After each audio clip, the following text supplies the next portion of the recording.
जय श्री श्याम प्रेमी भक्तों, आज मैं आपको वैशाख मास कृष्ण पक्ष वरुथिनी एकादशी की व्रत कथा को सुनाऊंगा और पारण समय बताऊंगा तथा पूजा की विधि और महत्व के बारे में जानकारी दूंगा।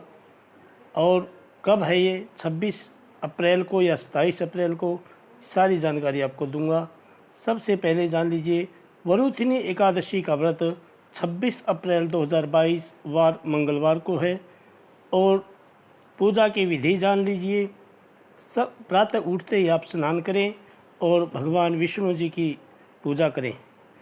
पहले शुद्ध जल से स्नान करवाएं, बाद में पंचामृत से, बाद में फिर शुद्ध जल से स्नान करवाएं भगवान का, और फिर साफ सुथरे नए वस्त्र पहनाएं और भगवान को पुष्पों की माला अर्पण करें, तुलसी दल अर्पित करें और धूप दीप दिखा करके आप भगवान को भोग लगाएं।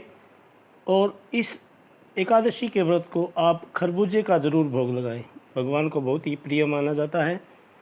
और पूजा का शुभ समय रहेगा प्रातः 6:15 से प्रातः 8:15 तक। उसके बाद प्रातः 10:48 से दोपहर 1:15 तक शुभ समय रहेगा।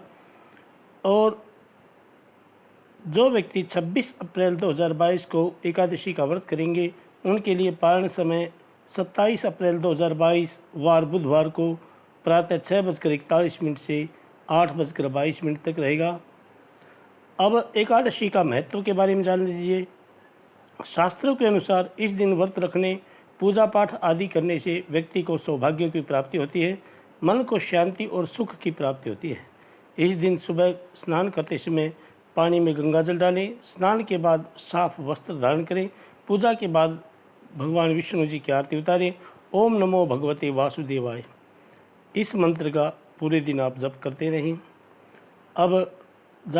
अब मैं आपको वरुथिनी एकादशी की व्रत कथा को सुनाऊंगा, ध्यानपूर्वक सुनें। सबसे पहले भगवान गणेश जी का ध्यान करें।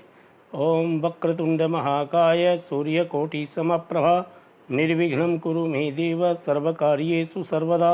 ओम गं गणपतये नमः। अब हाथ में पुष्प लेकर के भगवान लक्ष्मी नारायण जी का ध्यान करें। ओम सशंख चक्रम सकिरीटकुंडलम सपीतवस्त्रम सरसीरुहेक्षणम सहार वक्षस्थल कौस्तुभश्रियम नमामि विष्णुं शिरसा चतुर्भुजम। ओम नमो भगवते वासुदेवाय सर्वांतर्यामिनी सवित्रे लक्ष्मी सहिताय नारायणाय नमः। अब जो आपने हाथ में पुष्प लेकर के हैं वो भगवान को अर्पित करें और एकाग्र मन होकर के आप एकादशी के व्रत की कथा को सुने। धर्मराज युधिष्ठिर बोले कि हे भगवान, वैशाख मास के कृष्ण पक्ष की एकादशी का क्या नाम है, उसकी विधि क्या है तथा उसके करने से क्या फल प्राप्त होता है। आप विस्तार पूर्वक मुझसे कहिए, मैं आपको नमस्कार करता हूँ। भगवान श्री कृष्ण जी कहने लगे कि हे राजेश्वर, इस एकादशी का नाम वरुथिनी है। यह सौभाग्य देने वाली है, सब पापों को नष्ट करने वाली और अंत में मोक्ष देने वाली है। इस व्रत को यदि कोई अभागिनी स्त्री करे तो उसको सौभाग्य मिलता है। इसी वरुथिनी एकादशी के प्रभाव से राजा मानधाता स्वर्ग को गया था। वरुथिनी एकादशी का फल 10,000 वर्ष तक तप करने के बराबर है।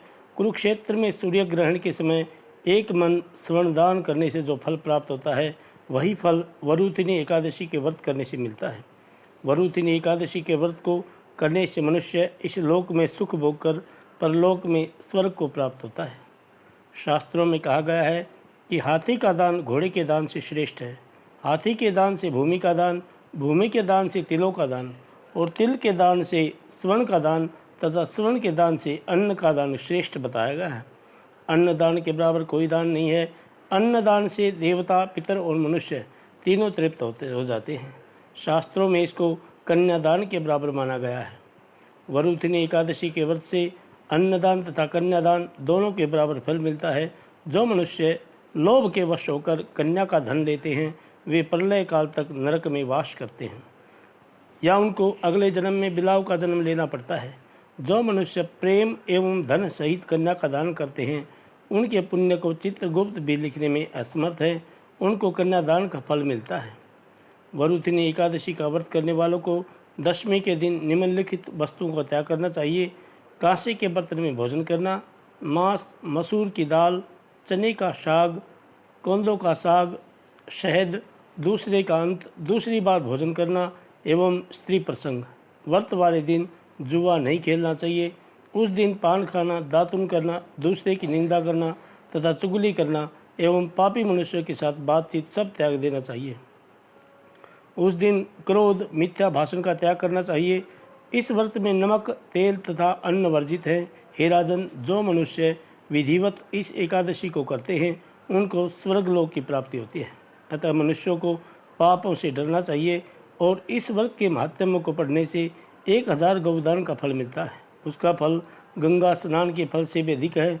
इसलिए प्रेमी भक्तों, आप भी भगवान का सुमिरन करते हुए अपना पूरा दिन व्यतीत करें। ओम नमो भगवते वासुदेवाय इस मंत्र का जप करते रहें पूरे दिन और रात्रि में जागरण करें। प्रातःकाल उठते ही आप पहले गौ माता को, ब्राह्मणों को भोजन कराएं, पश्चात अपना पारण करें। भगवान आपकी सभी मनोकामनाएं पूर्ण करें। जय श्री कृष्ण, जय श्री श्याम।